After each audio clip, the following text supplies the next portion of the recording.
நாடு முழுவதும் உள்ள 100 வலய கல்வி அலுவலகங்களிற்கு முன்பாக பாடசாலை அதிபர் ஆசிரியரினால் போராட்டம் ஒன்று முன்னெடுக்கப்பட்டுள்ளது. இந்த போராட்டம் இன்று பொரளை சந்தியிலும் இடம்பெற்றிருந்தது. குறித்த போராட்டத்திற்கு ஏற்கனவே அழைப்பு விடுக்கப்பட்டிருந்த நிலையில் இன்று பிற்பகல் 2 மணிக்கு போராட்டம் ஆரம்பிக்கப்பட்டு முன்னெடுக்கப்பட்டு வருகின்றது.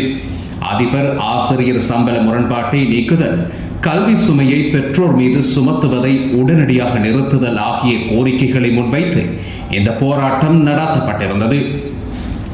அகில இலங்கை ஆசிரியர் சங்கத்தின் பொதுச் செயலாளர் ஜோசப் ஸ்டாலின் உட்பட பலர் இப்போராட்டத்தில் இணைந்துள்ளனர். கடும் மழையிலும் போராட்டம். ஆசிரியர் அதிபர் சம்பள முரண்பாட்டை நீக்குக.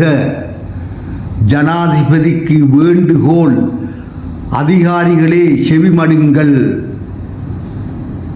முகப்பத்துக்கு திரு ஜோசப் ஸ்டாலின் தமிழில் வழங்கிய தகவல்.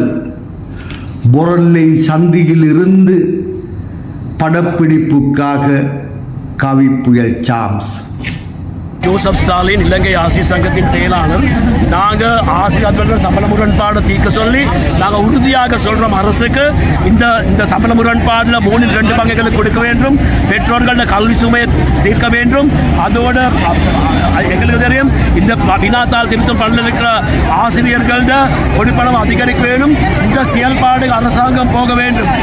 அதிபர்கள பிரச்சனை தீர்க்க வேண்டும். அப்படி இல்லாத பட்சத்தில் எங்களை போராட்டம் முன் செல்லும். இன்று நாங்கள் இலங்கையில் 100 கல்வி நிலையங்களுக்கு முன்னால் இந்த ஆர்ப்பாட்டம் நாங்கள் செஞ்சிருக்கிறோம். நாங்கள் இலங்கையில் நடக்கிற வினாத்தாள் திருத்தம் பணியில் நாங்கள் நிப்பாட்டியிருக்கிறோம். இன்று நாங்கள் சொல்கிறோம், எங்களோட செயல்பாடு நாங்கள் முன்னுக்கு கொண்டு போவோம். வருகிற 26ஆம் தேதி எங்களுக்கு ஒரு பதில் இல்லாட்டி நாங்கள் முழு கொழும்பையும் நாங்கள் சுற்றி வளைப்போம். எல்லா ஆசிரியர் அதிபரை நாங்கள் சுயநலிவு போட்டு கொழும்புக்கு அழைப்போம். ஏதாவது முன்னேற்றம் இருக்கின்றதா?